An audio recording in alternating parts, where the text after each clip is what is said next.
I'm going to start just briefly by telling everybody a little bit about this session, something I said a few minutes ago, but I just want to say it again, that this graduate student panel, featuring our own University of Texas graduate students, in this panel, Megan and I kind of gave them a difficult job. For the most part, none of these young scholars actually write about climate change in their own work, but all of them deal with environmental issues. So we really asked them to consider how climate change intersects with their own work, and they all took up this challenge. So we're really looking forward to these presentations. I'm going to start introducing this panel by introducing Dr. Mary Mendoza, and then I'll introduce each presenter before their paper.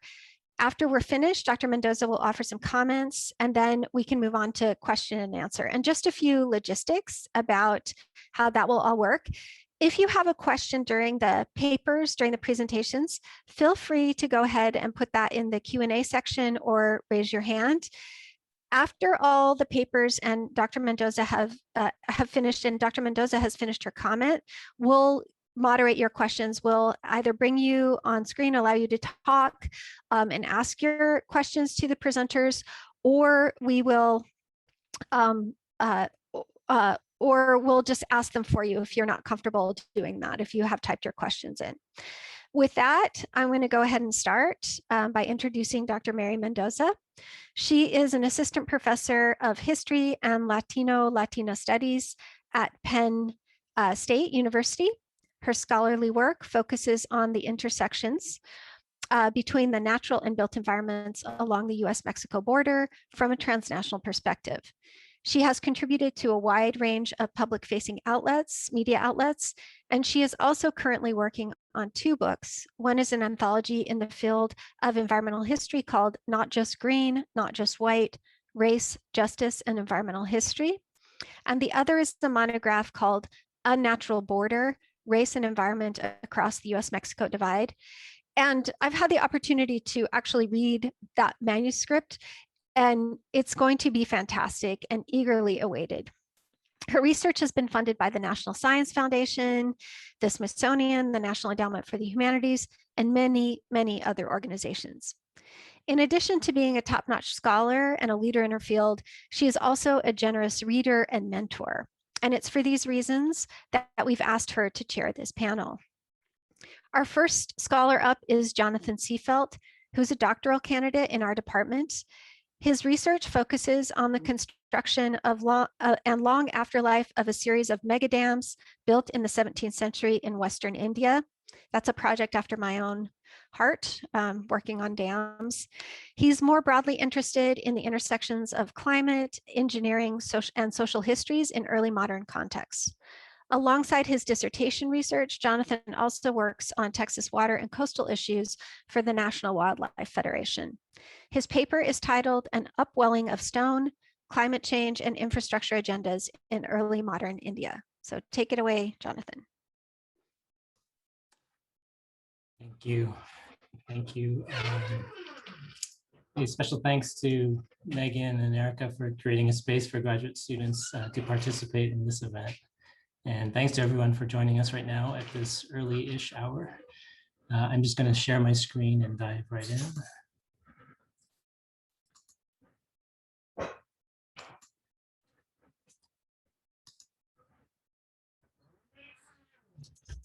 Okay, hopefully everyone can see that. So I want to introduce you this morning to a dam and a lake in Western India.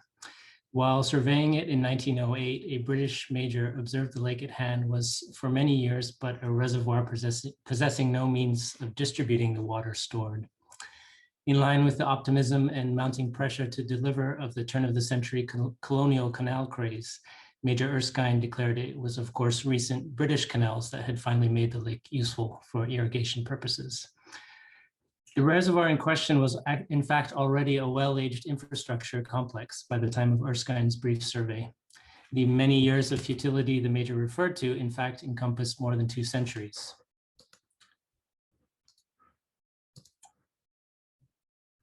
Completed around 1676, Rajsamand remains one of the largest still active pre-colonial embankment complexes in South Asia. It consists of a large dam dressed in quartzite and an interconnected semicircle of embankments nearly 4 kilometers long. The dam was the first major infrastructure project of Raj Singh, a particularly enterprising monarch of Mewar. I have a map of Mewar right here. Mewar was a relatively wealthy state based in the semi-arid hills and high plains of what is now the Western Indian state of Rajasthan. Erskine's dismissal of the utility of Rajsamand for the full 200 years prior to the addition of British canals falls in line with the mode of understanding large-scale pre-colonial reservoir projects that persists into recent historiography. In an analysis of the links between pre-colonial and modern reservoir building traditions in South Asia, for example, Kathleen Morrison has recently argued large-scale dams were in the end primarily an exercise in political theater. These dharmic projects, she argues, were far more interested in memorializing in stone and water the might of a particular regional ruler than providing useful service to the local populace. So I'm interested in thinking through the merits of this characterization and the histories it perhaps forecloses. Rajsamand was completed at tremendous expense with significant contributions from lower level landholders. What specific factors motivated such projects other than a broadly conceived millennia spanning subcontinental wide desire to project kingly power? Perhaps one reason the prestige project argument has persisted from colonial to contemporary studies of dams such as Rajsamand lies in the fact the most readily available sources regarding their motives for construction come from court priests, heavily invested in establishing the divine credentials of their patrons, and considerably distant from the day-to-day concerns of lakeside farmers and the city marketplace. Our understanding of Rajsamand is particularly influenced in this way. The dam quite literally narrates the story of its own construction via a Sanskrit inscription, the Raj Prashasti, which is marked on 25 separate stone slabs arranged in niches across its main embankment. One of the longest Sanskrit inscriptions in existence, a full 12 of Raj Prashasti's 24 cantos are dedicated to describing the construction process itself, including considerable detail in funding sources, engineering staff, and the dam's elaborate consecration ceremonies. Written by a court priest, its narrative aligns with the prestige project characterization. The idea for the dam comes to the king as a divine vision. The underlying implication throughout the narrative appears to be a desire to achieve a form of divinity by surpassing the bridge building feats of mythological pasts. There is minimal reference to irrigation or drinking water infrastructure. If, however, we turn our gaze away for a moment from the admittedly magnetic draw of the dam's sprawling inscription, there are a number of other sources from the time period that suggest the tremendous expense and decades-long construction effort was motivated by more than a quest for political prestige. One such source I want to briefly introduce this morning is a text known as Seki. Penned by a Jain monk who positions himself as a knowledgeable traveler, Jaichand Seki is a fascinating year-by-year catalog of significant events in Western India from the mid-17th to mid-18th centuries. Despite its unusual detail and accessibility, the text remains understudied. It provides a detailed catalog of the political, social, and perhaps most intriguingly, meteorological highlights of each year from 1658 to 1714 AD. Unlike our dam's inscription, Psyche is written largely in a vernacular dialect with an unusual in-the-bazaar agrarian focus, often reporting on poor or good harvests, drought, floods, disease, and the accompanying social fallout. The first 3 years Jaichand describes in detail, 1658 to 1661, in fact correspond to the years immediately preceding the beginning of construction at Rajsamand in early 1662. Jaichand's opening lines suggest a region in the throes of severe drought. He writes, in 1658 AD, there was a famine. In 16, the grain rotted. In 17, the cost of grain grew exorbitant. There was no rain in these last days. For about 3 years, there was no grain, and the people were dejected. Merchants and moneylenders became the disciples of monks. Jaichand says no one has control. God alone is the creator of prosperity. The somber tone here reflects the relatively severe situation of 3 consecutive years of failed monsoons in Mewar. It also suggests the Rashomon project emerged in the specific context of extensive drought and a prolonged period of hunger. Jaichand has much more to say about the monsoon and its influence on the region's prosperity.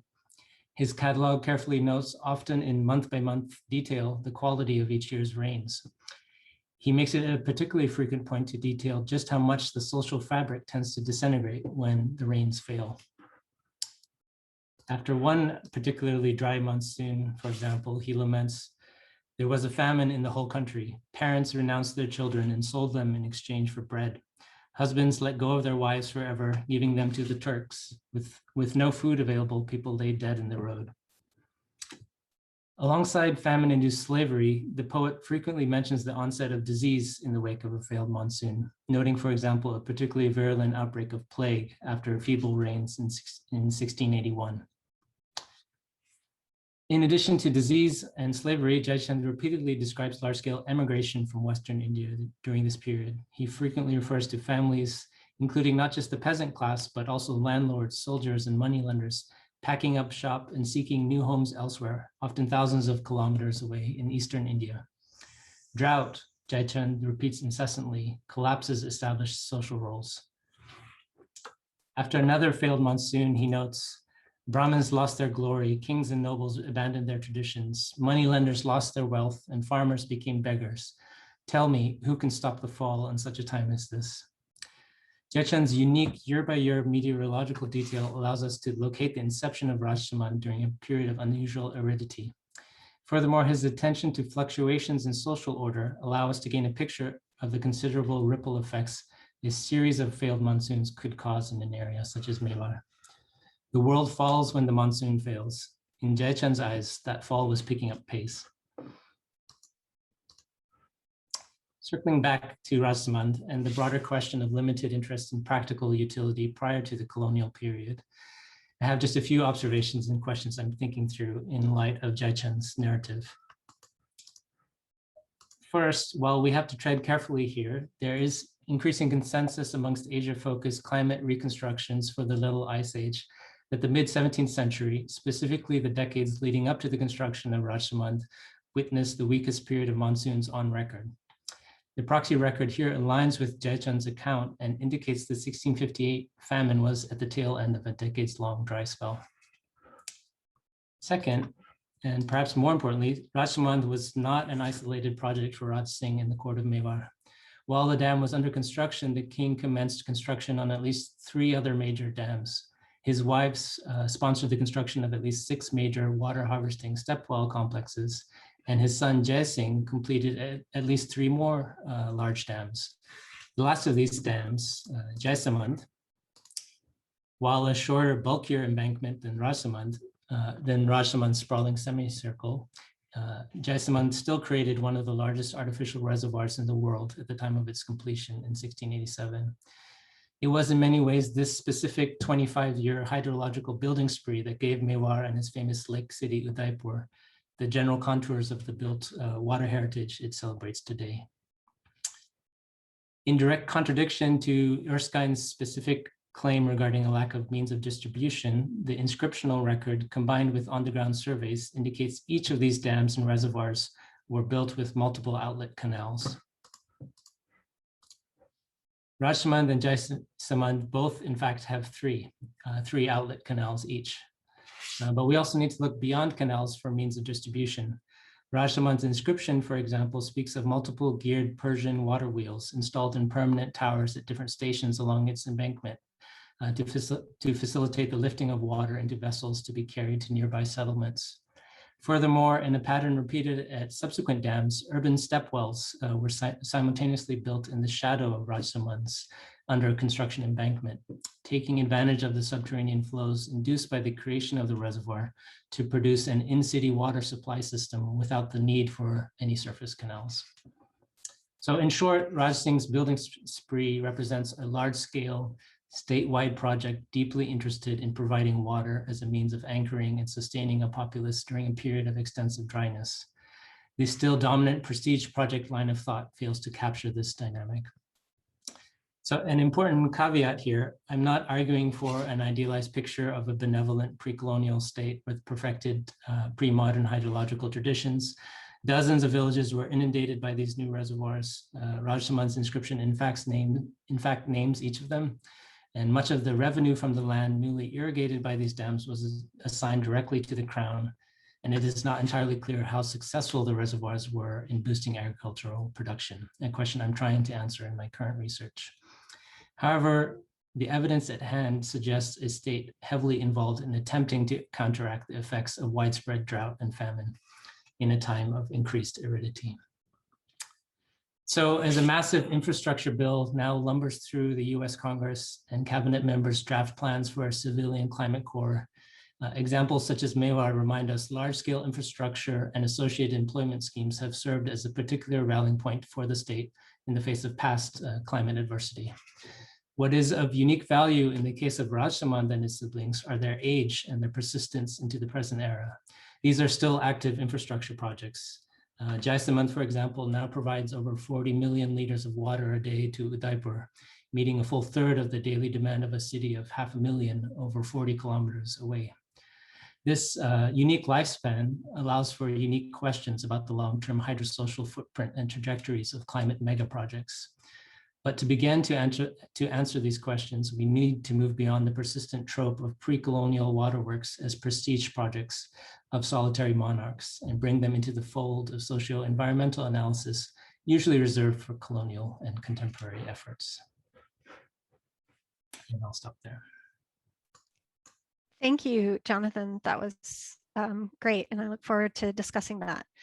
Our next presenter is Diana Heredia Lopez, a doctoral student here at the University of Texas in the Department of History. Like Jonathan, she is also a historian of the early modern period, only she studies the early modern Atlantic world with a focus on science, material culture, and commerce. Her dissertation examines dye production in central Mexico and its transformative role in material life across the Spanish Empire and beyond. In doing so, she seeks to integrate indigenous communities and go-betweens into the wider commercial and intellectual currents of the first era globalization. Her paper is titled Cultivating Parasitism, Early Modern Insect Crops at the Origins of the Plantationocene. Thank you, Dr. Bisumek, and thank you all the panelists for engaging with this piece. I'm going to share my screen now. Let me see. Oops. Here we go. Let's see. I hope everyone can see that. So yeah, like Jonathan, I also inquire about environmental narratives about early modernity in non-European contexts, and also address the hidden coloniality that might be underneath them. So I'll go ahead and start. So, assessing the final balance of the environmental changes that occurred during the early modern era is a seemingly puzzling task. On one hand, major planetary changes like the Little Ice Age and the great dying of indigenous peoples in the Americas contributed to a temporary cooling of the Earth. On the other, the labor, environmental, and social basis for capitalist economies based on monocrop agriculture and mining were forged during this period. These extractive activities eventually led to a new alarmingly warm geological epoch, the Anthropocene. Scholars like Jason Moore have identified diverse events between 1450 and 1600 that foreshadow an intensification of land use and alteration of ecosystems. These include the agricultural revolution of the Low Countries, the clearing of Atlantic rainforests for the sugar economy in the late 16th century Brazil, the rapid deforestation caused by mining revolutions in Central Europe and in South America, among many others. Thus, even if the Earth did get cooler in the 17th century, it was already primed for an accelerated warming in the following centuries. Under this framework, the plantation system becomes key to understand the continuity between the cool early modernity and the subsequent warm modernity. Its existence in pre-modern and modern times accounts for commodity-driven environmental transformations, and places land and unfree forms of labor at the forefront of capitalist exploitation. Environmental studies scholars have used the term Plantationocene to reclaim the foundational role of farms, fields, and mines in sustaining human economies, even as industrialization and nuclear technologies accelerated humans' imprint on Earth.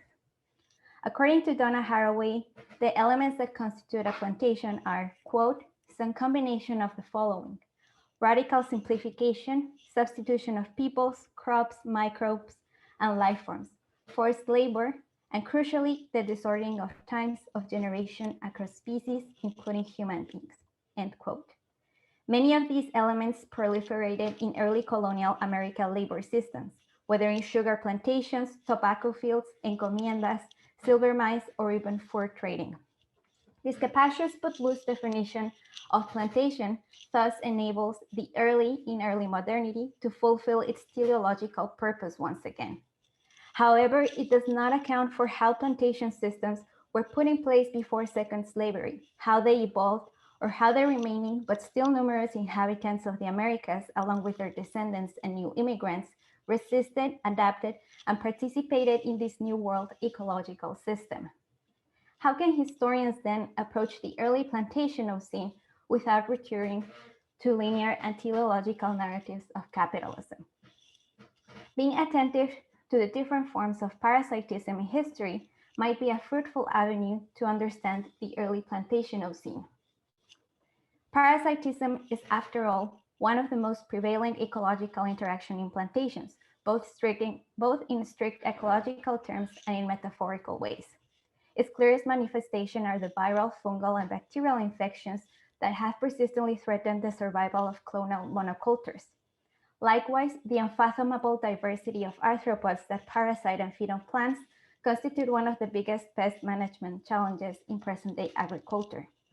More recently, historians and ecologists have also shown the link between deforestation and the reproduction of animal-human diseases, such as malaria.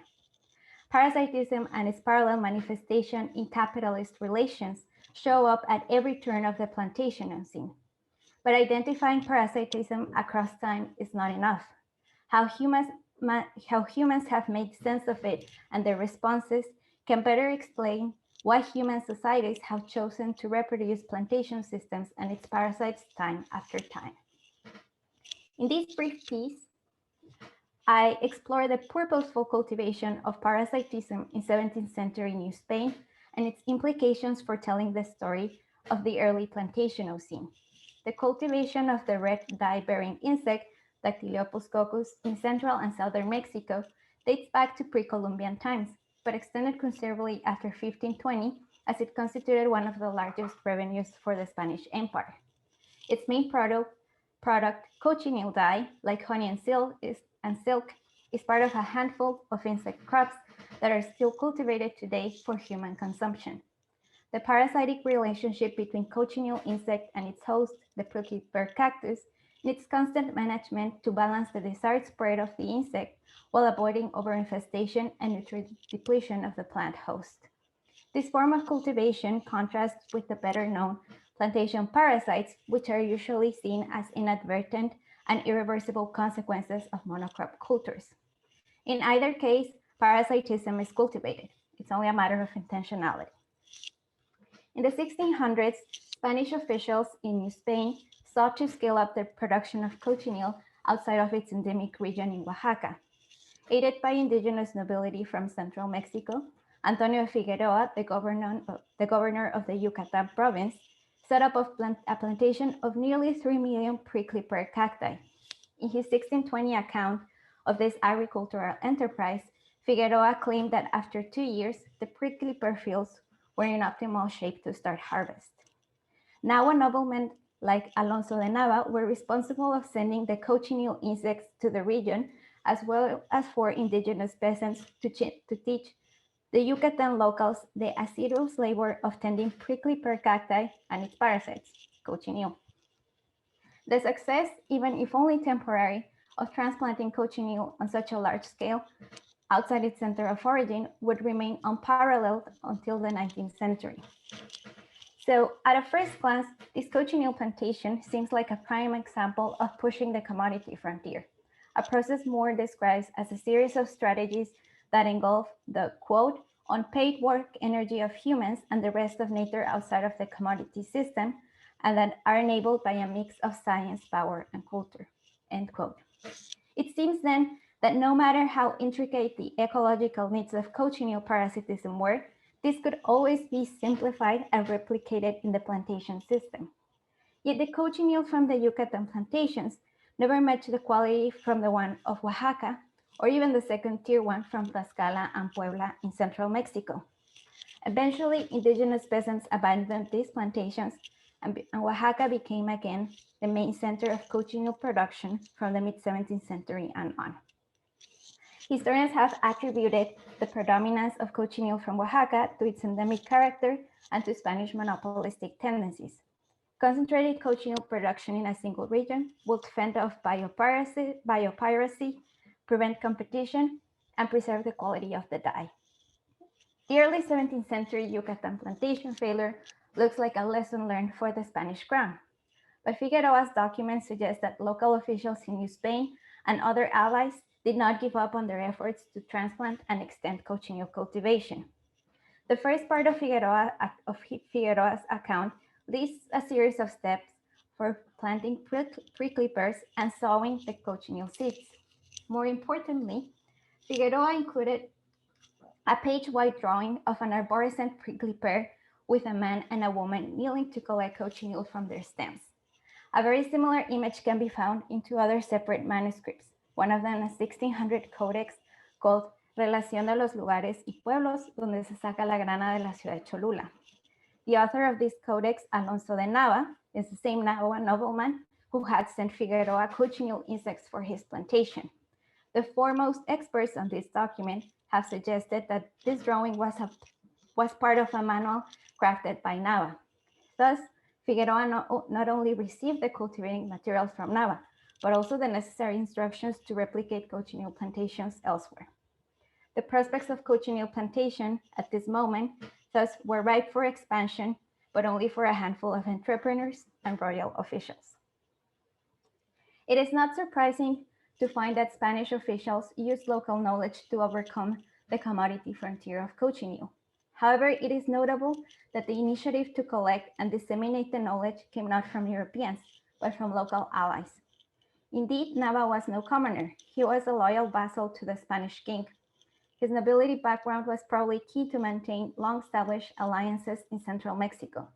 Moreover, Nava and his contemporaries' scheme for successful cochineal plantations was not completely artisanal in character. It involved the cloning of pre-clippers through cuttings, arranging them in uninterrupted rows, weeding them constantly, and fencing plants to keep pests away. Still, these all too familiar agricultural practices were not enough to fully scale up and replicate cochineal into massive plantations in 17th century Mexico.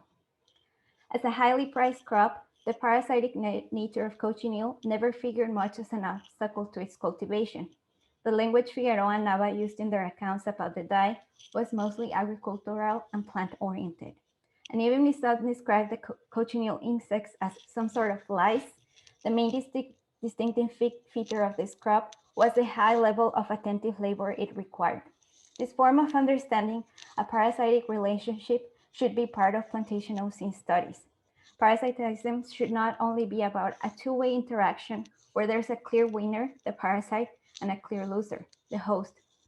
If parasitism is an inevitable connection, humans have to learn to live with it, and most importantly, be aware of it.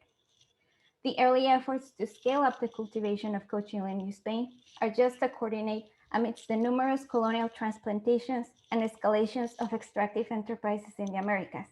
As with parasitism, being attentive to their convoluted trajectories yields a richer story of the plantation ocene, hopefully one where indigenous communities are not mere hosts or losers. Within these trajectories, there might be emancipatory possibilities, alternative forms of articulating agricultural knowledge, or unexpected ways of engaging with incipient forms of capitalism. Without acknowledging these alternative trajectories of the plantation, it might be possible to imagine ourselves outside of the current world ecology system. Thank you. Thank you. Our next panelist is Jesse Rittner. He is a PhD student in environmental US history.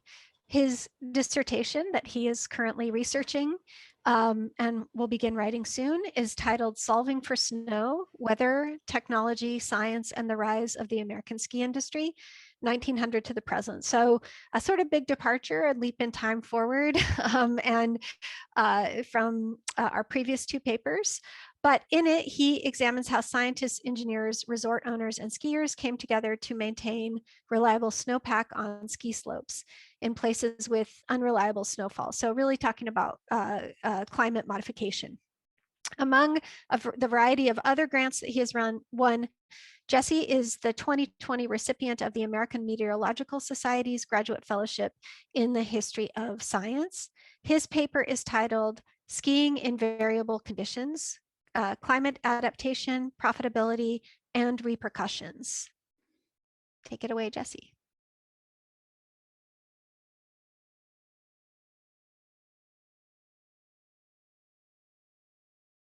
I think you're muted, Jesse.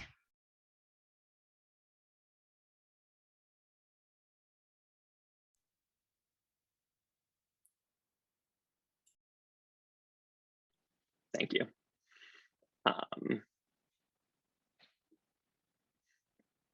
Okay. We've got your presenter. Wrong view. screen. Yeah. Got it that time. Okay.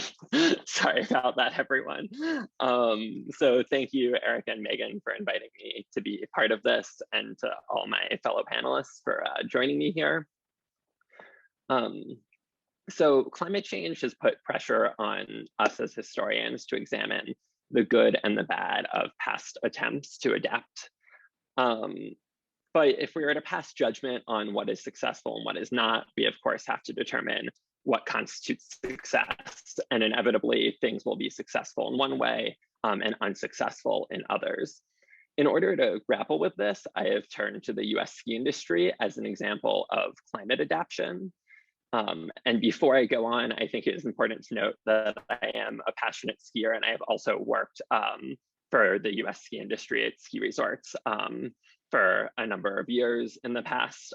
So I have a very close tie to this subject. In 1945, the ski industry was worth a few $1 million. Today, it's worth roughly 20 billion. This growth, this really large growth, fairly rapidly depended in large part on a technology called snowmaking. Snow machines solved for the dramatic variation in weather in mountain regions of the United States. And by all accounts, as you can probably tell from the increase in its worth, snowmaking has been a huge economic success. But it also offers a lens to examine issues of racism and of class exclusion within the ski industry. So it was really clear from the beginning that snow was unreliable at ski resorts and that this was an economic risk. So Sun Valley was the first, in Idaho, was the first destination resort in the United States. And when it opened for Christmas in 1936, there wasn't enough snow to ski. The owner in the fall had promised that they would not charge anyone anything until there was sufficient snow to ski. So those who had come to party instead of to ski got 10 free days of hanging out before they actually were charged for their rooms. Other resorts lacked these dramatic beginnings, but reliable snowfall was a problem countrywide from the Northwest to California, Colorado, and Vermont. So this is really an issue that spans the entire industry from the very onset. Snowmaking was invented in 1950, and you can see the first snow machine here, just a little box with sort of water spraying out of it. From 1950 to 65 or so, snowmaking really caught hold in the East and the Midwest. Ski hills in this region were rapidly growing, and the rise of chairlifts, the growing size of lodges, and a generally larger size of ski resorts and ski hills required increasingly large amounts of investment. In order to pay this off or to get people, banks, other people to invest, resorts had to prove that they could stay open almost every day. And the key here is really staying open from the week before Christmas to Easter, which is about 100 straight days. And in order to do this, they planned to have snowmaking as part of their operation. And this moved skiing from a thing that happened in Vermont and upstate New York to Pennsylvania, southern New York, New Jersey, and eventually even down into the South and the Bible Belt. So after a snow drought in the 76-77 season, resorts in Colorado invested heavily in snowmaking. And then after another drought in the 83-84 season, Wyoming, Idaho, Utah, and California followed suit. Today, 90% of ski resorts in North America use snowmaking, and the exception to this are really the Northwest and parts of British Columbia, where humidity is so high that snowmaking just doesn't function very well. So snowmaking expanded the range of economically productive weather for ski resorts.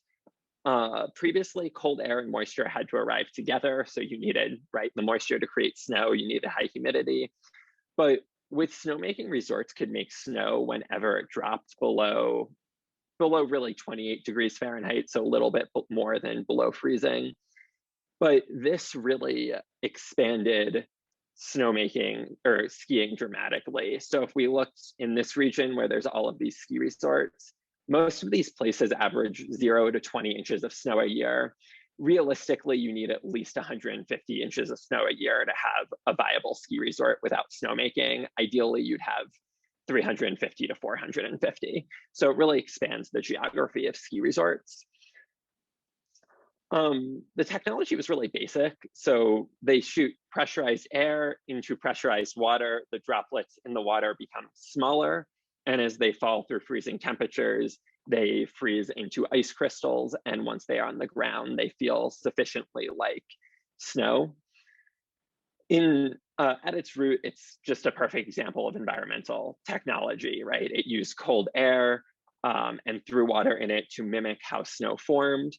It also, by chance more than intention, proved to be far more durable than actual snow in the face of rain, sun, or just the intense amount of skiers and wear and tear that happens today. It's so effective that you even have your Bible Belt ski resort down here in Alabama if you are ever down there and want to go skiing. Snowmaking also incentivized the purchasing of condos, and this really moved resorts into the real estate business, which dramatically changed what the ski industry did. By guaranteeing snow, passionate skiers didn't have to chase the snow each winter. They could ski at the same mountain every year because they knew where they knew there was going to be snow to ski on. So resorts built these condos, they would sell them to wealthy clients. And then what they would do is they would actually maintain management rights. And so whenever the people they sold to weren't there, they would then rent out these condominiums at a profit for themselves, split with the people they'd sold the condominiums to originally. So what's functionally happening is the ski resorts are selling these condos twice. And there's a really rapid rate of return on this, unlike expanding your slopes, increasing snowmaking, increasing lift technology. So snowmaking came of age really between 1965 and 85. And this matches with the rise of the environmental movement in the United States. So the National Environmental Policy Act is passed in 1970. States began taking similar action both before and after, and there's a rise of activism in Colorado, Vermont, New Hampshire, these other big ski states, often directed at ski resorts with the intention of limiting development. As a result, the cost of operating, building, and expanding resorts dramatically rose. With fewer condominiums to sell because they can't build them as quickly, the cost of these skyrocketed. And because it was increasingly hard to build new resorts, but more and more people were still skiing, there was also increasing competition to pull those skiers to your resort. And this was done in part by increasing snowmaking and guaranteeing more terrain would be open each year, and especially each Christmas. So while the early 1970s saw the cheapest lift tickets and sort of expenses of skiing, this saw rapid increases in groups like Black skiers and middle-class skiers. These numbers leveled off by about 1980, as the cost really became prohibitive to all but the wealthiest of American citizens and international skiers. In the end, the new environmental legislation successfully protected public lands from urbanization, but it limited access for the non-wealthy and non-white visitors who also use ski towns as the base for their summer vacations, because they were the places that had infrastructure if you wanted to be in the mountains. So it was likely impossible to predict in 1950 that snowmaking and environmental protection would have this combined result. That said, in the 1970s, a lot of this environmentalism also had the very explicit goal of excluding people from these spaces. So in the 1970s, there was talk about bringing the Winter Olympics to Denver for 1976, and this would have involved alpine sports being on the I-70 corridor, which is the most busy ski area, sort of ski region in the country. And so Richard Lamb, who was a politician, helped form an anti-Olympics committee, and their call to arms was Don't Californiacate Colorado. His goal was not just to prevent the Olympics from coming to Denver, but to protect the White River National Forest from increasing urbanization. And this was pushed both by environmentalists who were conservationists, but also by a lot of people who were really concerned with protecting the value of their second or third homes, because they were concerned that as people built more, the value of this wilderness space would decrease.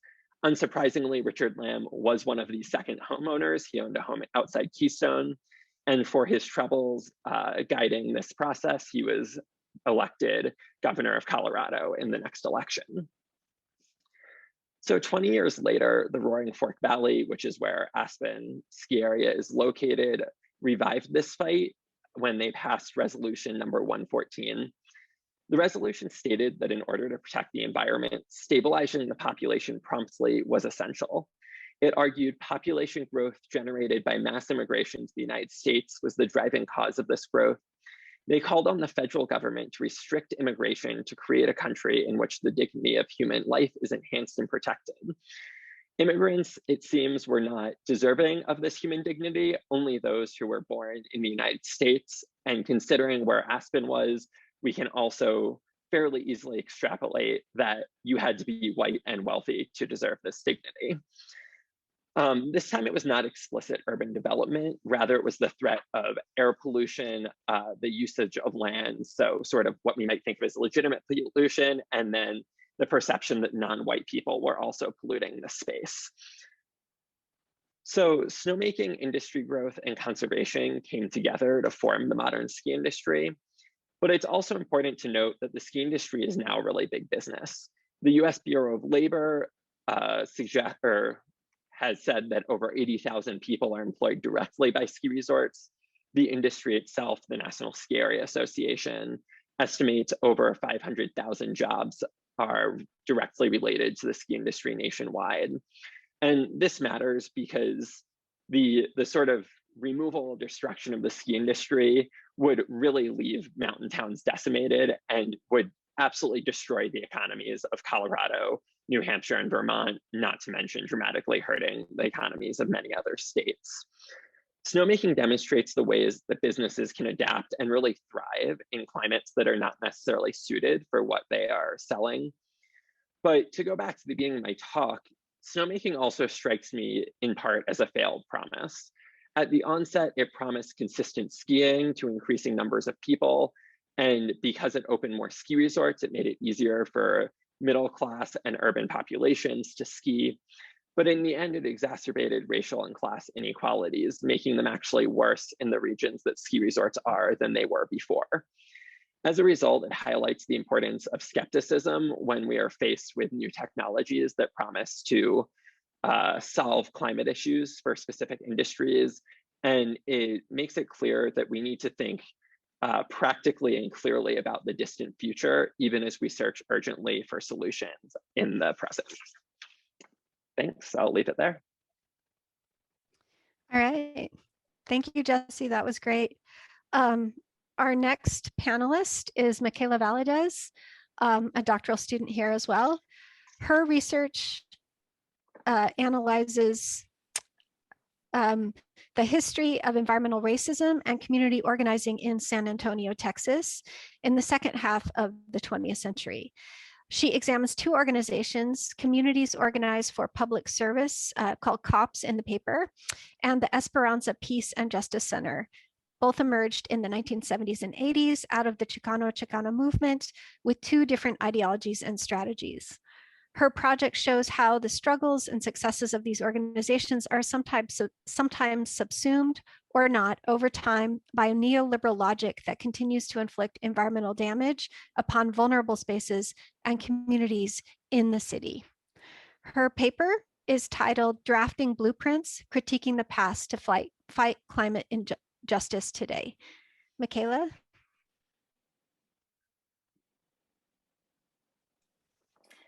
Hi, everyone.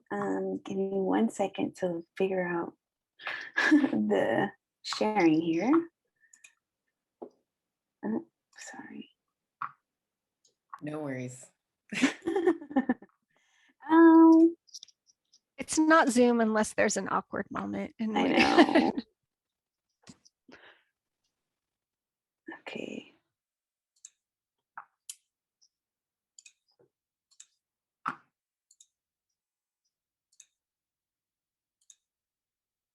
Okay, can't figure that out, so I'll go ahead and start. Yeah, I just we want could to see it, Michaela, at the beginning. Whatever see it when you at the shared. beginning. See it. Mhm. Yeah, I just couldn't figure out on my end of how, like, I couldn't get my paper up and that up at the same time. Okay. Yeah, it's okay. All right, sure? yeah, I'm good. Thanks everyone for inviting all of us on this panel. Thanks to Dr. Mary Mendoza for being willing to comment on all of these great papers. So I just want to start off by, directly sort of answering the question that we were all given by Drs. Basumaker and Raby. So I think if historians like me are going to be of any use in the current and ongoing climate crisis, we need to focus on Black, Indigenous, and other communities of color organizing around environmental and climate justice throughout history. More specifically, we need to know what has worked in the past and what hasn't.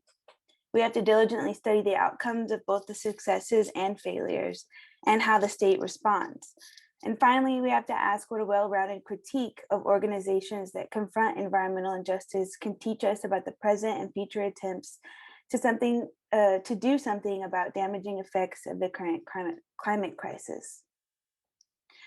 We all know that, I hope, that histories of white folks leading environmental and climate justice movements take up entirely too much space in the field of environmental history. But we know that Black and Indigenous people around the world confront the most serious consequences of climate change. Historians need to rise to the challenge and consider how racial capitalism is intertwined with environmental and climate injustice while centering racialized communities. More specifically, we have to understand how these communities have both succeeded and failed at their attempt to reverse the dangerous and deadly effects of environmental hazards and disasters. If we don't, we'll have ignored and disrespected those struggles to our own detriment while perpetuating the same white-centric problem we've already got. In the case of my own research, I focus in on San Antonio, Texas in the 1960s to the early 2000s. My focus has been on two organizations, Communities Organized for Public Service, which I'll refer to throughout this as COPS, and the Esperanza Peace and Justice Center. They're both well-known and still organizing, holding meetings, and confronting major issues facing marginalized folks in San Antonio. Both organizations, to varying degrees, confront local government institutions in relation to environmental issues that impact mainly Latinx and Black neighborhoods in San Antonio. But today specifically, I'll be focusing in on COPS. The environmental history of San Antonio in the 20th century is marked by decades of major flooding. The city's urban history is marked by the typical racist segregated neighborhoods that still mostly exist today. As you may have guessed, non-white areas got continuously clobbered by these floods, on top of receiving a disgustingly small amount of basic necessities and infrastructure from the local government. And although white communities living in north of downtown San Antonio also experienced damage, that damage almost entirely ceased to exist over time as the city responded to their needs almost exclusively. From the 1920s to the 1970s, almost all of the flood prevention projects in the city were geared towards saving white-owned businesses and residential areas. In 1972, a group of mostly Mexican-American businessmen and white clergy from various denominations gathered to discuss a new approach to organizing the ethnically Mexican West Side community in a way that didn't associate with the Chicano movement. They soon came into contact with Ernesto Cortez Jr., a San Antonio native who was freshly trained by Saul Alinsky's famous Industrial Areas Foundation, the same organization that helped train Cesar Chavez in the 1950s in California. With financial support from the businessmen and religious institutions, Cortez began organizing the West Side Mexican-American neighborhood, Catholic parishes, PTA groups, and other local community groups. For these folks, the state of their community, especially during major floods, was one of the most important issues to approach. Under the leadership of Cortez, local residents were taught public speaking skills, how to interpret city planning documents and council meetings, and soon they gathered both the evidence and the knowledge to face the people who had the power to change their living conditions for the better.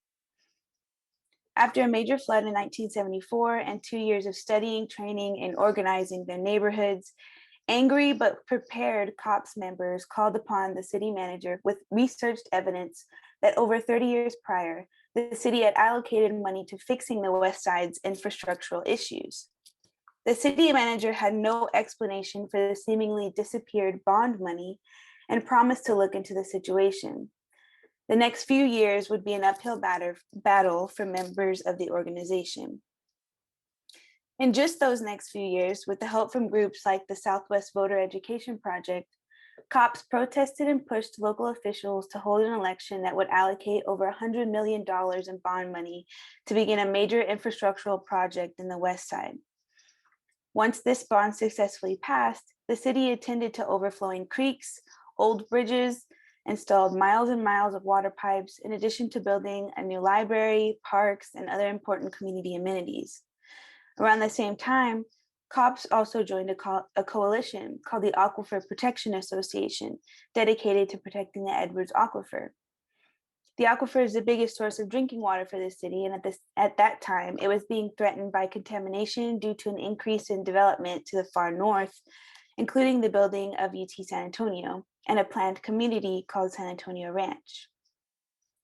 Now, I can't label this group a part of the environmental justice movement marked by the Black grassroots environmental groups emerging in the 1980s. However, it's clear that COPS and its rank and file were concerned first with the historical neglect their communities and spaces experienced and the inadequacy of local governments and political officials to do anything about it. So far, the history of COPS and environmental injustice in the city is sparse. The most comprehensive work considering both, it was written by Char Miller, who describes COPS work as street environmentalism. Others have studied COPS strategies, including their sit-ins and protests, as well as their focus on voting and the democratic process. Much of those studies place focus on attention to the switch from at-large to single district city council elections. And to be fair, this was a huge win as it allowed each district to elect their own representative and take away the influence of boss politics that gamed the at-large system and controlled the city politics for almost a century. Overall, almost all that I've mentioned end after the few years of COPS' major victories, usually stopping at the mid-1980s, if not earlier. Altogether, the historiography of COPS, all except Char Miller's work, does not take seriously the environmental nature of COPS foundations. More important, though, is that they also don't attempt to deal with the transition of the organization into the early 2000s, both in San Antonio and around the country, as their successful efforts caught the eyes of communities and leaders all over. Ultimately, a critique, and I mean an honest and well-rounded critique, has not yet emerged. To elaborate on this point, by the late 1970s, COP spreads its success all over Texas and the Southwest. Lead organizers from San Antonio helped educate local organizers across the country. These efforts resulted in major victories for residents facing similar issues to those in San Antonio that were environmental. Their approach to training organizers was crucial to winning transformative changes through a mostly democratic process. However, many factors such as the faith-based nature of COPs, as well as the purposeful avoidance of contextualizing structural problems with racial or ethnic rhetoric, is never dealt with in conjunction with the real positive change they made. The demographic makeup of members and organizers, the issues they chose to organize around, and the strategies and trainings they created are common knowledge to historians of San Antonio in the 20th century. But what is the legacy? What can we learn from this sort of approach when it comes to structural change, to confronting inequalities at their source and stopping injustice from reoccurring in other forms? I think this is an excellent task for historians to try and take on when it comes to approaching climate justice. I think I align mostly with what David Pello has laid out in his pillars of critical environmental justice. One of those pillars explains that we have to stop relying and focusing solely on the state to solve all of our environmental and climate problems. The dangers of a successful organization that gains the respect of local and state agencies and becomes entrenched in various national faith-based institutions is that they become co-opted, placed on a pedestal, and thus distanced from the more radical approaches that the organization took in the past. They no longer have to conduct sit-ins, boycotts, or storm city council meetings because they've already got the ears of city officials. My dissertation asks what the legacy of this organization means to solving the core issues they started to confront, as well as how their place in local and state politics has drowned out the organizations that take seriously the privatization of public lands, the rise in rents, the gentrification of historic Black and Latinx neighborhoods, pollution and fracking, and the existence of detention centers. We need blueprints. We need both radical imaginations and historical lessons to keep us on a path to climate justice, and in general, a path to a world where the state ceases to exist in the same form as it does today, where the state and all of its individual actors can't continue to harm humans, animals, and all of our precious resources. I hope that my project, although really local and specific, will show how racial capitalism doesn't just reorganize space via racial and ethnic segregation and exploit workers of color. It can also simultaneously put a Band-Aid on the symptoms that the state creates by passing millions of dollars in bonds to reduce major flooding, pave roads, and temporarily stop folks from protesting at City Hall. All the while, San Antonio remains the most socioeconomically segregated cities in the United States. And that's where I'll end. Thank you, Michaela. Great. Our final presenter today is Brooks Winfrey. He's a doctoral candidate here as well, and a scholar of African American slavery, Native Americans, and environmental history. In February of, actually, he's a newly minted PhD. In February of 2021, he completed his, oh no, you're not? Oh, you've just completed your dissertation. 24 hours from now, fingers crossed. Okay, that's right. All right. I remember this. Okay, so he hopefully in 24 hours will be a newly minted PhD. He has completed his dissertation, Black in Native Texas, Slavery, Settler Colonialism, and Indigenous People in Antebellum, Texas. It is the first full-length study to examine how enslaved African Americans interacted with Indigenous people in Texas. So really important work. In August of 2021, he will join the Department of History at Michigan State University as an assistant professor. So hurrah. His paper that he will present to us today is titled African Americans, Slavery, and the Long History of Environmental Degradation in the Cotton South. Well, good morning, everyone, and thank you for joining us on Earth Day. I'm going to attempt to share my screen with my PowerPoint. Let's see if I can do that successfully. Oh, hold on. It's, well, as you said, Dr. Bosomik, it's really not Zoom until we're having a little difficulty with the technology. Which one? Desktop. Oh, it's gonna work. Well done. There we go, finally. All right. Well, again, thank you so much, and thanks for joining us. I know it's Earth Day, but I really like this idea of spending it as a day of education, and hopefully we've helped a little bit with that. But on to get started, as Dr. Kozumik said, I'm really more of a slavery scholar, and this is my first foray into environmental history, so I really would appreciate any feedback in the Q&A anyone might have. So my first post-dissertation piece of scholarship. But I've become very interested in how enslaved African-American people in the United States interacted with the physical environment.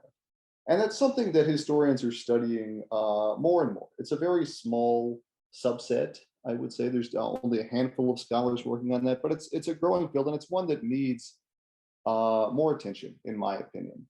And today I've proposed the Cotton South, what some scholars might have called the Cotton Kingdom, as an area that is especially good, especially ripe for study. Scholars have studied a number of regions concerning how enslaved people interacted with the physical environment, including places in the Upper South like Maryland, Missouri, and even regions scholars who are studying more extensively like Georgia. Yet to date, no one has produced a detailed history of how enslaved people interacted with the environment of the Deep South Cotton Kingdom, which is significant because it's an area that played a very central role in the massive expansion of slavery in the United States in the 19th century. And my objective here is to very briefly survey some of the many ways that the enslaved people encountered the physical world of this region. It's also of interest to me that this region of the former Cotton Kingdom, the Gulf South, extending essentially from Alabama to Texas, today experiences some of the worst effects of climate change and is continued to do so, expected to continue to do so in the future. The ubiquitous paper mills and oil refineries, along with the mostly non-unionized steel and aluminum mills and foreign auto plants, emit climate changing pollutants and are situated mostly in African-American neighborhoods. The history of racialized labor in the region, and particularly of African-American laborers suffering the environmental consequences of capitalist industry, dates to this antebellum period.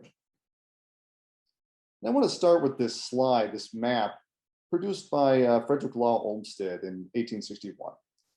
Olmsted was a journalist, landscape architect who was born in Connecticut and later based out of New York City. And he traveled across the South in the 1850s and produced several volumes concerning his travels.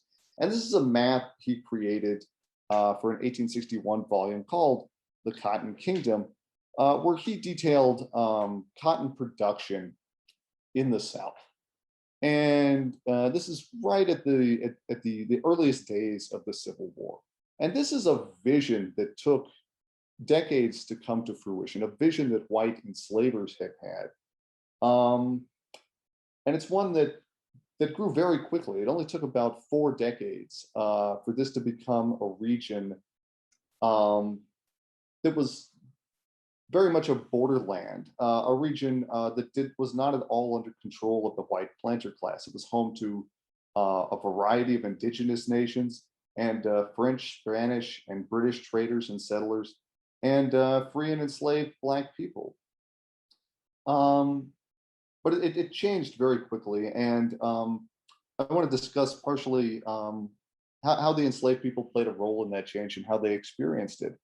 And long before enslaved people came to the region, they knew of its reputation as an especially unforgiving site.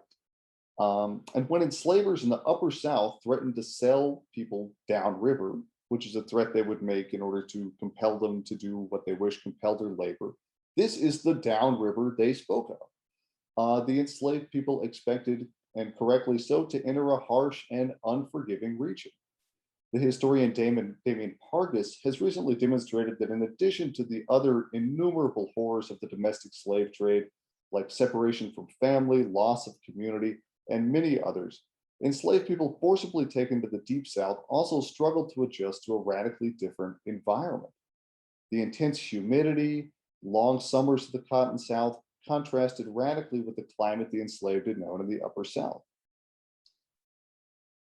But white enslavers depended upon the enslaved people, and it depended upon their ability, particularly to manipulate nature, to convert the forests and swamps of the Gulf South into orderly fields of cotton in order to profit in the region. They depended upon the enslaved people's knowledge of the land and of agriculture. The enslaved brought skill sets concerning girdling and burning of trees, for example. And because of their daily labor, they knew the land and the crop cycle very well. And enslavers relied upon this knowledge. The enslavers who arrived in the region during the antebellum period sent enslaved people into the woods to clear vast bottomland forests. This is also a map of slavery in the region, of how it would eventually look by the 1860s.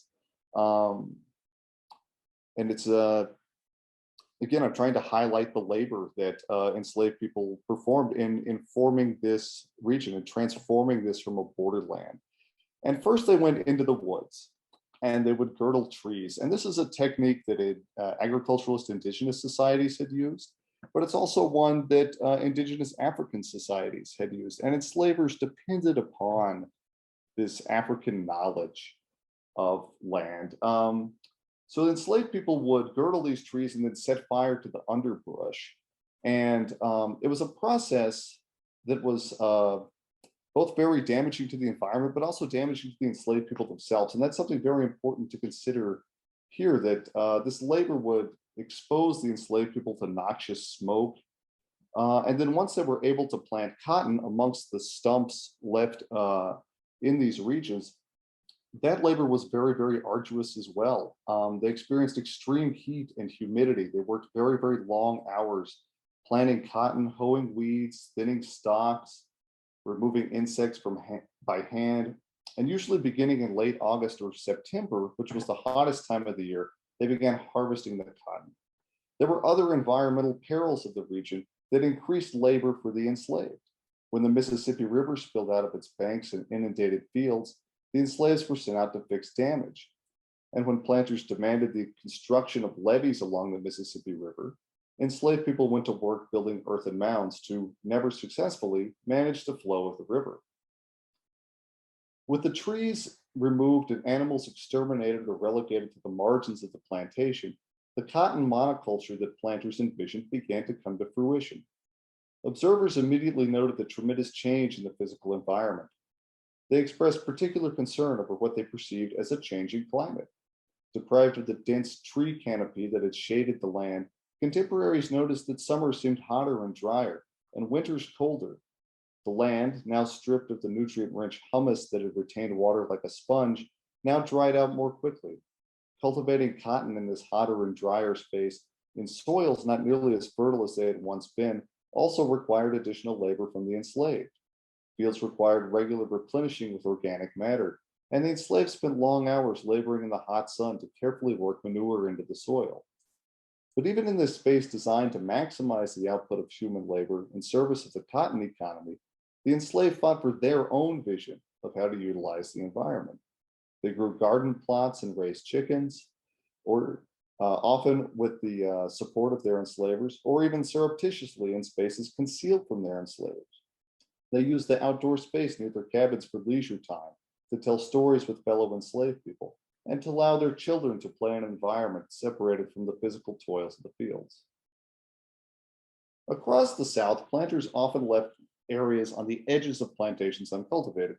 Areas like this, and this is the closest image I can find to what a forest in the Mississippi Delta may have looked like in the 19th century. Today, it's a near monoculture of loblolly pines, but at the time it was very densely wooded, densely covered. It was a place that enslavers had difficulty surveilling, and the enslaved worked to take advantage of this. But the enslavers, the white enslavers themselves, also had plans for these regions. It was always a contestation between what the enslaver wanted for these uncultivated spaces and what the enslaved wanted. When enslavers inevitably exhausted the soil in their cotton fields, they tried to bring these wooded areas under cultivation. But in the meantime, they also sent enslaved people into the woods to perform various types of labor. The enslaved people tapped pines for resin used in a variety of commercial applications, including the production of turpentine. This tapping, again, was often a tedious and dangerous process, sometimes involving strategic use of fire that would again expose the enslaved to noxious fumes and unsafe temperatures. The enslaved would also fell trees and mill lumber to build their enslavers' homes, along with their own quarters, in addition to the wooden fences, kitchens, stables, and outbuildings that increasingly dotted the landscape. Enslaved people chopped thousands of pieces of firewood each year for use in the kitchens that fed hundreds of white and black people in the region's plantations. And whites also expected enslaved people to go to the woods to hunt meat to augment their own rations. But the enslaved people importantly viewed the woods as a site for their own use. They turned to the woods to supplement their own food, to gather herbs they used in traditional healing practices. They used the woods as spaces for leisure activity on the few moments when they were not laboring, like Saturday afternoons and Christmas. They also turned to the woods to practice their own form of religion, away from the prying eyes of white enslavers. The connections between various communities of enslaved people, members of various plantations and farms, were facilitated through makeshift roads nestled in these woods. Enslaved people would pass through the woods to visit their abroad spouses living on neighboring plantations. News traveled through these woods as well. News of pending sales, crop failures, insurrection, or political upheaval.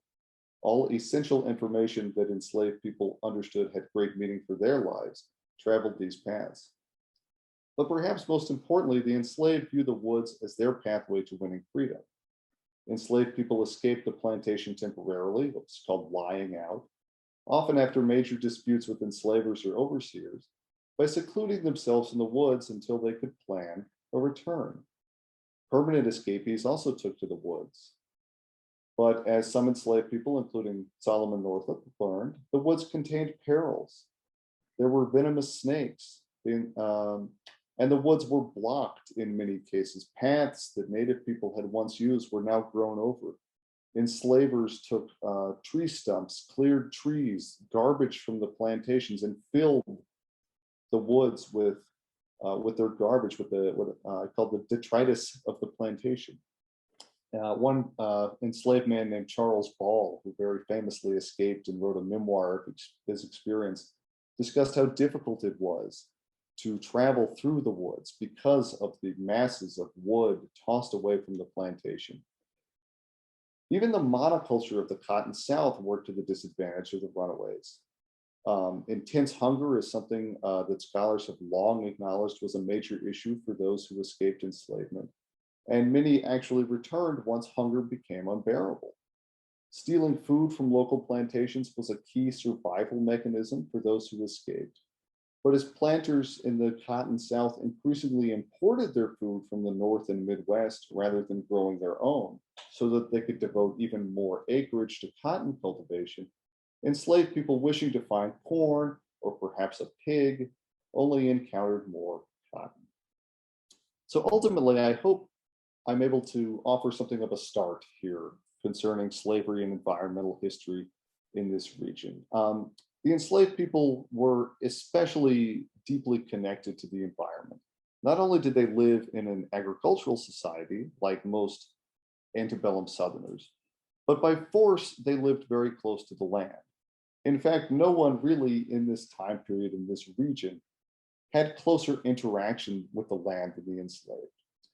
And I think slavery scholars should study the environment and take it more seriously and pay particular attention to the contemporary parallels. Thank you. All right, thank you, Brooks. The next up is Dr. Mary Mendoza, who will offer some comments and some questions for our panelists, and then we'll move to the question and answer period. So if you have a question and you want to begin to formulate it, now is a great time. You can put it in the Q&A feature of Zoom, or you can raise your hand and we'll get to you after the panelists have answered or responded to Dr. Mendoza's comments. So Mary, I'm going to turn things over to you now. And thank you for joining us. Yeah, thank you all. Can you hear me okay? All right, there might be little noises. I confess that I am coming to you from a public space. I'm sitting in a hospital chair, so you might see or hear little things. So I apologize for that. But good morning, everyone, and I want to thank you all so much for being here today. And I want to thank the panelists for their wonderful contributions and presentations this morning. And I'd just like to say that I'm really honored to have the opportunity to engage with your work. Although these papers cover a wide range of topics across time and space, from India in the 17th century to colonial Mexico and the Yucatan to the modern day ski slopes across the United States, they all force us to consider the complex relationship between people and the environment and what that can mean in the context of climate change. How people have adapted to changes in the environment to find ways to meet their needs, and how have people altered the environment, thereby making it harder to live for some more than others. Jonathan Seedfeld's paper uncovers that the construction of the Rajmasand Reservoir, a large-scale pre-colonial construction project that has historically been seen as a structure built as an act of memorialization, might have actually also been an act of practicality. In an analysis of a lesser-known source, Seedfeld reveals that there was a drought in the years preceding the construction of the reservoir, which deeply affected the social order of the communities living in the region. As such, he points out that the reservoir, which appears useless now to some, may have been built to restore order and help deliver water to the community in which it sits, raising what he calls unique questions about the long-term hydrosocial footprints and trajectories of climate megaprojects.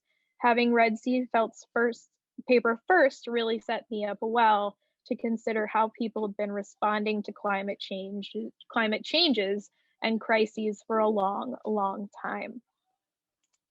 Diana Herida Lopez's work too asks us to consider how people have harnessed nature to fit their needs, although her account is less upbeat and tells us that the doubly parasitic tale of European arrival in Mexico and how with colonization in 17th century New Spain, Europeans pushed the era of the Plantationocene by attempting to have a nopal or prickly pear cactus and the cochineal plantation in the Yucatan. The cactus parasite relationship, if cultivated carefully, yields a beautiful red dye. But in the end, the Yucatan plantation did not work as well as it was supposed to, as the parasitic balance was never even enough, and the dye never looked as good as the dye in the home region of Mixteca. She ends her paper by noting that the early efforts to cultivate the cochineal in New Spain are just a coordinate in the numerous colonial transplantations and escalations of extractive enterprises in the Americas. As with parasitism, she continues, these convoluted trajectories yield a richer story. And here is where my larger comment comes in, probably for all of you. Yes, this example does yield a richer story, as do all of these papers, but you all need to pull those stories out in much clearer ways. For this paper, I would ask how the Plantationocene as a frame really serves you. Why not spend more time on the parallel stories of Indigenous and Europeans as a host and a parasite, and the bug and the plant as well?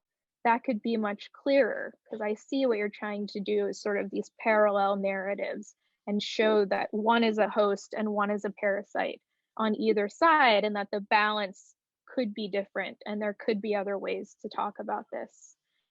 For Seedfeld, what kinds of actors, what kinds of actors are involved in the discussion of building the reservoir, and how do the power dynamics play out? I know that might be hard to find, but it's worth trying, and I'll come back to this comment later for the rest of you. Now moving to Jesse Rittner's paper, which focuses on the ways in which the ski industry has adapted over time to unreliable climates to generate snowfall and what that has meant for ski resorts as well as the wealthy. Rittner rightly points out that skiing is what Annie Coleman calls unbearably white. And if you haven't read Annie Coleman's work, you really should. Around the same time that snowmaking became more widely used, Rittner notes the modern and mostly white environmental movement grew. Skiing became increasingly exclusionary and even led some eco-nativist movements, despite the industry's dependence on immigrant labor. As the industry grew, it seemed to increase the disparities, rendering skiing a cautionary tale, one where innovation and invention to combat a volatile and unpredictable climate only benefited the wealthiest and by default the whitest. This narrative feels familiar to me. Many environmental histories tell tales of technological innovation that often leads to degradation to land and also harms BIPOC communities. How might this narrative be more complex? One way might be to explore the eco-narrative aspect of this story. So what I mean here is to consider how interesting it might be to talk about these eco-nativists and really tease out how often white environmentalists see themselves as these liberal actors within the United States, and yet they become these nativists who are very anti-immigrant. And so there's this way in which environmentalists often become those who are very, very much anti-immigrant. And that happens at the border as well, which is why I thought of this with my own work.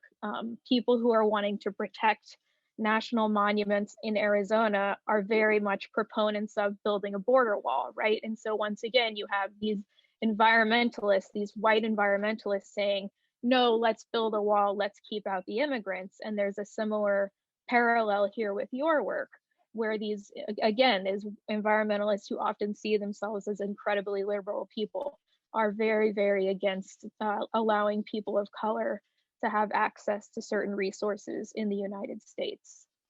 So again, they become activists working against people of color. And speaking of activists, moving on to Michaela Valadez's work, she takes us to my hometown of San Antonio, Texas, to look at the ways in which a group called Communities Organizing for Public Service fought long and hard for infrastructure in the city for the part of town that housed mostly Latinos and other people of color. Valadez introduces the notion of racial capitalism, but could do more to incorporate it. What does racial capitalism actually mean? If it is a system by which racial hierarchies profit some and exploit others, then that needs to be teased out and then incorporated a bit more. Still, there is something to be explored here, and Valadez is doing it. Is this a fight for environmental justice? Valadez raises that question. Other questions I had as I read it were much more specific. When exactly does the bond pass to allocate funds? When exactly is that passed to allocate funds to help the West Side? When is that actually come to fruition? And I ask that because I wonder if it was when Henry Cisneros became mayor. He stayed away from cops purposefully as he ran for mayor, but his mother, Elvira Cisneros, actually had ties to cops, which is a very strange tidbit of information that I know because I learned it when I did an oral history interview with her many years ago, which is just something to think about as you think about this work. I don't know, again, when the bond was passed, but it might be interesting because he became mayor, I believe, in the early 80s. So I wonder about that. The timing, again, might be before his time, but either way, it might be an interesting thing to consider because his mom did do some work with Communities Organizing for Public Service. But either way, I applaud Valadez for highlighting the environmental activism done by non-white folks. I also would caution against calling it street activism, which Char Miller does do, because I do know that many of those in COPS were well respected and took pride in their accomplishments and might not like appreciate that characterization, calling it street activism. Finally, we have Brooks Winfrey's paper on what he characterized as how the physical environment was a site of intense contestation between the enslavers and the enslaved. In his paper, he chronicles the ways in which the woods served as both places of refuge and joy for the enslaved, but also places of misery and danger. Sometimes the enslaved toiled in transforming landscapes, which ultimately led to climate change, making spaces hotter and labor conditions more miserable. Other times, the woods allowed the enslaved to practice their religions or engage in any number of activities. In short, the enslaved had a complex relationship with nature, and we must consider that complicated relationship in order to have a more complete understanding of this history, not only in general, but in the context of changing climates and environments. These arguments are good, but could use more depth. These points have been made in books like Black Nature or in work like Tony Perry's Environmental History of Slavery. So you might want to look up those two pieces of work as well. Overall, these papers highlight a number of ways that diverse peoples have adapted to and responded to changing environments and climates. Sometimes those relationships seem clear. People need water, so they build a reservoir, or they want infrastructure, so they fight for it. But when we zoom in, these stories are not so simple, and I would encourage all of you to dig even deeper as you continue to work on these projects. As I said earlier, as I was discussing Herida Lopez's work and agreeing with her statement where she said there are more convoluted trajectories, you are all using the lens here of environmental history. Most people say that environmental history is the study of the changing relationship between people and nature. I disagree. I think that's wrong. I think that's a terrible way to describe the field because it flattens and oversimplifies what environmental history can do. Instead, as you all move forward, I would encourage you to think about environmental history as the study of how the environment mediates relationships of people as they compete for natural resources. How does the environment determine how people treat each other?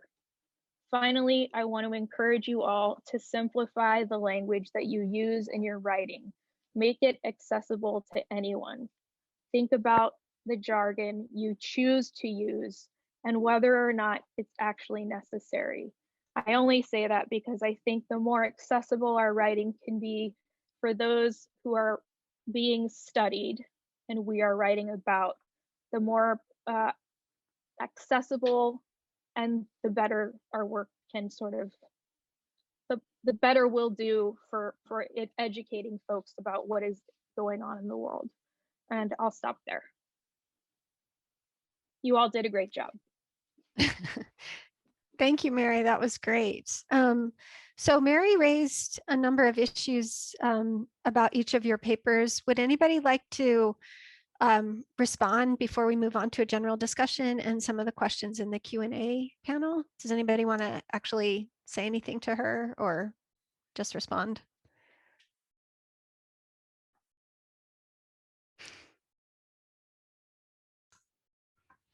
I can respond just quickly to Mary's question about the sort of other, for my project, just thinking about other agents that might be involved in the construction process. And I thought it's a really good question. And it's really the heart of what I've been trying to think about and get at in terms of my research recently, because the more I look at these projects, the more I realize these weren't really just a royal legitimation project. It's not the project just of a king. There's a ton of other actors involved.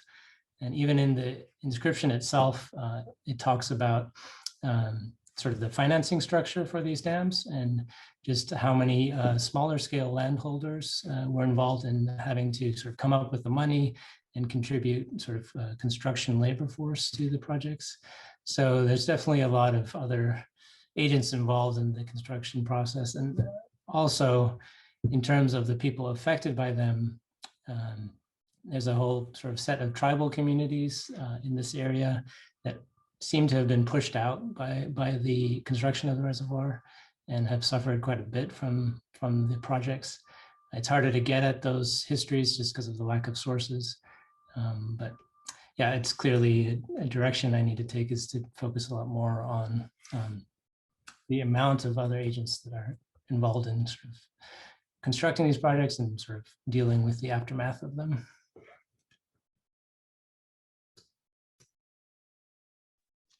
Great. Does anybody else want to respond before we move on to Jesse? Go ahead. So in sort of in response to your comment about the eco-narrative and eco-nativists, I do use the term eco-nativists from Lisa Park and David Pello, who wrote a book, The Slums of Aspen, which is really a great book. I do think there's sort of two interesting parts to sort of this question, which is are things I'm teasing out that sort of weren't how I started this project, but how this project is, where this project is taking me, right? One is that when you look at people in the ski industry who talk about themselves as environmentalists and claim to be leading the way in environmentalism and especially climate activism, they tend to be people who call themselves liberals. And yet the people who I've interviewed who are doing the most active work and actually doing things like using and creating clean energy are people who, it's not clear to me, believe in climate change at all, and almost definitely are not voting Democrat. So there is this really interesting sort of way in which, right, the green capitalists of skiing are less green and, you know, equally racist as the non-green capitalists.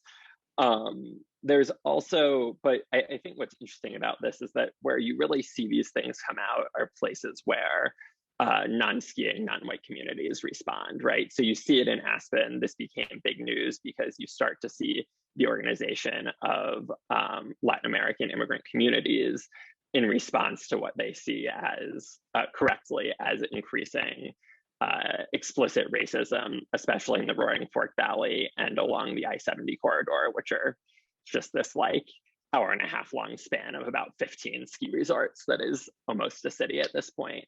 And then the other place you see it is in Arizona Snowbowl outside Flagstaff, where they were using reclaimed sewage water to make snow on the San Francisco peaks, which are sacred to the Navajo and the Hopi and a number of other people.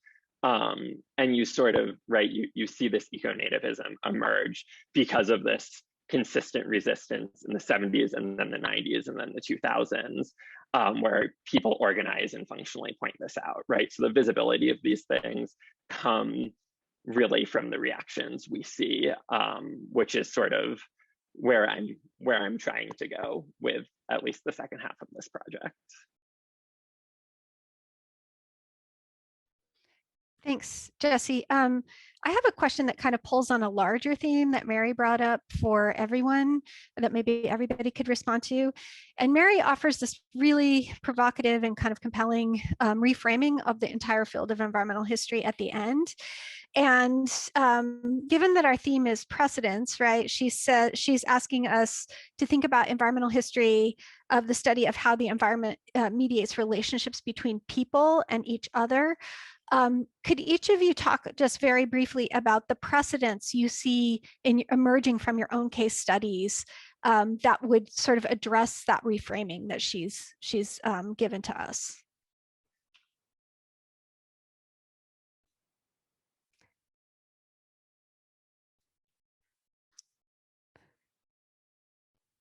And again, the awkwardness of Zoom just makes it all that much better.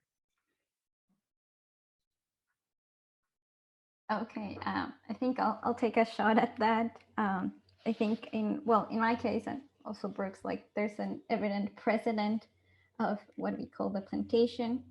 It's a simple, like such a long-lasting system that still with us these days. But as I'm trying to study like its earlier manifestations, it just seems that it's important to pay attention to how it looked different and how, and I'm also drawing from another question that I saw at the Q&A, that we should be careful about kind of prefiguring these capitalist relations in early forms of plantations.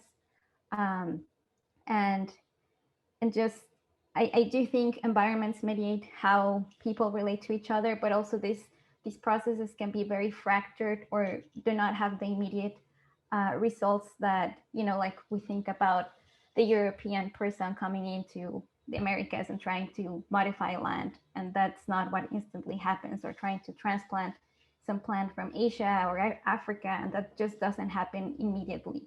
I feel like there's kind of like some environmental resistance inherent in those processes. And for me, paying attention to those things are important to kind of, avoid this, that we are in a capitalist system because it was just meant to be. I don't think it was necessarily always that way.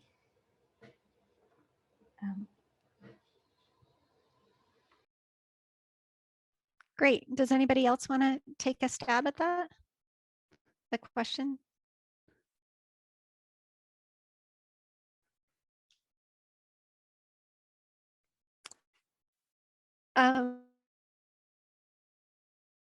If not, we can go on to some of the other questions. Or Megan, did you have a question before we move to the questions in the Q&A? No, I have a broad cross-cutting one that could go maybe last. So let's go with one of the more specific questions. Okay, so I'm going to read a question from one of our colleagues, Dr. Jorge Canizares Esquerra, who has a kind of question for Jonathan and Diana. I'll read it, and then maybe if Jorge wants to speak, we can move him to use Zoom's term allowed to speak live, which is a little strange, but anyway. Yeah, Jorge, if you want to speak, go ahead, press that raise hand button and we can let you ask. And we can promote you. But while you're doing that, I'll start with your question, which is, I'm very interested in Jonathan and Diana's papers because they are challenges to the categories that are used in historiography on the Anthropocene. The Plantationocene reduces the transformation of capitalism to a teleology. Yet there were plantations in the hands of local indigenous communities who connected to credit and consumption in new ways, as reflected in the wills of, excuse my pronunciation on this, Texlaca? He's here and can speak now if he wants to. Okay, great. Okay, did you promote him, Megan? Okay. Can you hear me? Yes, go ahead, Jorge. Well, going back to my question is that one of the things that Diana is suggesting is that the teleology of the plantation is a teleology that leads to these capitalist plantation machinery, racialized plantation machinery of the Caribbean. This is not a plantation by any means, because it's more of a ranching system in that the plantation is impossible given the nature of the parasite. Yet it's a ranching system that transformed European textile industries, and more importantly, it opened opportunities to indigenous commoners to upward social mobility. We see that in the books of in the minutes of the Council of Tlaxcala in Nahuatl. The upper classes, the lords of Tlaxcala, are very concerned about the diffusion of the spread of plantation of cochineal, because it's allowing commoners to have income and have access to sumptuary items that otherwise they would not. So it fragmented socially the hierarchies, the typical ancient regime hierarchies of Mexico, and allowed commoners to gain great upward social mobility. And in the case of Jonathan, it's remarkable, the scale of the dams. They are impressive. The engineering behind it, it's impressive, which also leads me to the case of the largest and highest Roman aqueduct in the world that happens to be, of all places, in Mexico, in Mesoamerica, in the middle of nowhere, between two towns called Otumba and Zempoala, and that remarkable miles long, I think it's 40 miles long aqueduct, the highest in the world, was built in the 1540s to connect two towns that were suffer famine and dryness constantly, Otumbas and Poala, and it got the participation of local communities, local materials with engineering of Juan Franciscan. So the scale of pre-modern transformations of engineering of climate that affected local communities, not only in negative ways, needs to be recovered as well.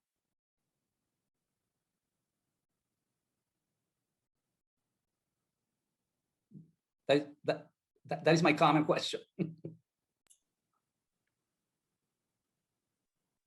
You can respond if you'd like, Diana and Jonathan, or take it into account, and I can get another question coming up.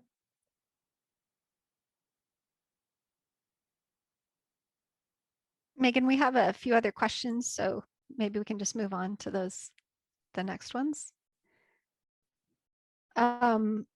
We have, Jonathan, there's a question from one of our participants who was on one of tomorrow's panels, Dr. Prasannan Parthasarahi. Sorry, I will try to get the pronunciation of that correct. Jonathan, who's asked you a question about how representative the opinions of Kathleen Morrison are. And then he thanks you for your paper. So maybe you can respond to that. And then maybe we'll go to Tiana. So Tiana, if you want to come on screen and ask your questions to Jesse and Michaela, we can do that next. Sure, that's a great question. So Kathleen Morrison was the scholar who has this sort of prestige project construct. And for the most part, it is still the dominant perspective. Just, I think there's been limited studies of pre-colonial reservoirs such as Rajsamand, and for the most part, they usually are part of broader studies focused on sort of the legitimation projects of Western Indian states, Rajput states. And so they've kind of been shoehorned into that narrative. So it has been the dominant line of thinking, but the tide is definitely changing. There's been a bunch of recent studies. There's a scholar named Mayank Kumar who's done a lot on the state in Rajasthan and sort of how the extent to which it was involved is sort of village to village level efforts to harvest water and sort of sustain food production during times of aridity. So there are definitely a lot of new studies emerging, new directions emerging that are sort of expanding beyond the sort of traditional take that Kathleen Morrison sort of represents. That's a good question. Great. Then your fellow UT grad student, Tiana Wilson, has a couple of questions for two of the panelists. So if she wants to ask them, she could raise her hand right now, or else I'll go ahead and read the questions for her. Okay. So this first question is for Jesse. Are there any global trends of snowmaking that parallels the US's impact on local communities and local environments? And also, who made up these international skiers who you reference? And maybe I should go, you can think about that while I also ask her a question that's for Michaela, so you can both have time to think. Her other question is for Michaela. She says, great presentation. And considering the ways floods disproportionately impact Black and Brown communities, can you walk us through the process of floods and how racism is a factor in how state officials respond to environmental crisis? She's also thinking about Hurricane Katrina and Harvey. So Jesse, do you want to go ahead? Sure, I can go quick. Snowmaking is definitely a worldwide phenomena. I don't know that much about sort of the impacts of snowmaking on sort of local communities and labor worldwide, especially because in places like Europe, where sort of this starts, the communities were much better established in part because of the prevalence of glacier skiing. There is this tendency in people writing in like the 30s, 40s, and 50s to refer to locals in sort of Tyrol, this region that includes sort of Austria, Switzerland, where skiing emerges with sort of terms we would associate with talking about indigenous people. So there is this sense that these sort of mountain people are not European in the same way. In terms of international skiers, I mean, a lot of people ski internationally, but business leaders, people who run countries. If you sort of were watching early COVID spread, there sort of was this outbreak in Italy at a ski resort that then moved to Australia, that then moved to Vail and Aspen, that then are the places where a lot of the political leaders in Mexico and South America first catch COVID, and you can almost like trace it jumping from ski resort to ski resort in a very bizarre way. So that's what I got.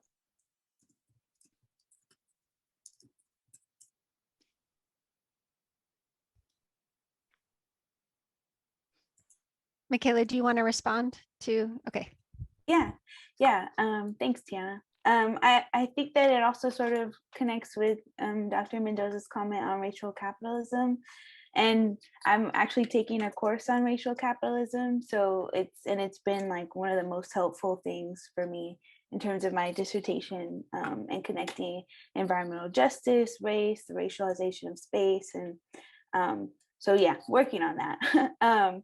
But I think that when we look at flooding and how the state responds, when it impacts predominantly racial minorities, we see that if, like, in the case of my own research, there wasn't flood prevention infrastructure to begin with. So when they actually do build it, there is no real, and because the ask was simply just to build flood prevention, there was no real structural, there was no approach to actually changing or attempting to like fix the actual structurally racist history of the creation of the city itself, right? So like the fact that the segregated areas are in the floodplains of the city.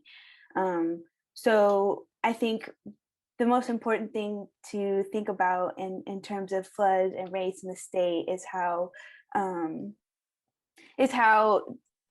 even though they might build infrastructure or fix it, the actual foundational problem itself is never really fixed. And so when we look at like issues like or the past of COPs, we can see how the state responds to those types of victories, and really try to push that current conversation further towards actually fixing structural problems such as racism and environmental justice.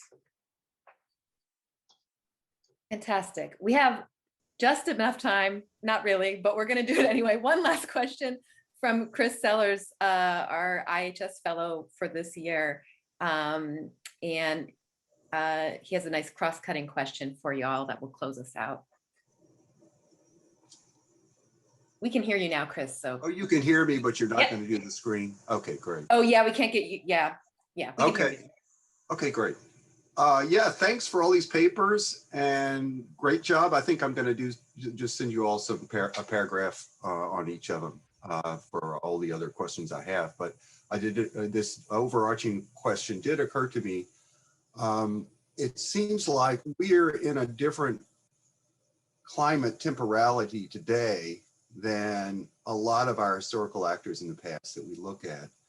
And in particular, we realize that there's now going to be this growing, and already is, this growing instability in just how many floods and storms and droughts are coming our way in all parts of the earth, really. But I think this does highlight for environmental history something that we haven't really looked at, and that is the assumptions about stable climates that our past actors have made. So I think for me, there are pieces in each of these papers where you could bring that out a little more. And so just to go through a few, this is you can see my question there. I've kind of written some of this out already. But Jonathan, how droughts were understood. I mean, it's expressed in this, the temporality of droughts, how it's expressed in this Psyche quote. But I'm interested in looking at Psyche's own perceptions about that as also destabilizing religious and political authority. And you could actually do a little bit of sort of bringing the religious and political authority piece back in by interweaving it with that kind of realization or perception. Jesse, the snowmakers, they're operating in the 1950s, assuming that these climates in the Bible Belt and so on are stably hot. But now they're being faced with an accelerating hotness or an increasingly hot situation that is really pushing their technology past its limit. So I'm interested in their dealing with climate instability, especially once you get into the 2000s. Is the technology evolving and so on? How are they just shutting things down? How is that happening? And you could actually do a lot to really, inform that industry and everybody concerned with it too on those fronts. Michaela, the assumptions about, this is a great story about the flooding and so on, the differential impacts, the activism that comes out of it. I think though that if you look at the 70s compared to the 2000s, the flooding assumptions are going to look a lot different. The extent of flooding, the sort of problem of flooding itself in the sort of intensifying rainfalls. So it's the thing, carrying your story up closer to the present, how are these activist groups then absorbing that? I mean, that's a part of the climate justice too, is just the worsening future that these communities face. So I'll leave it at that.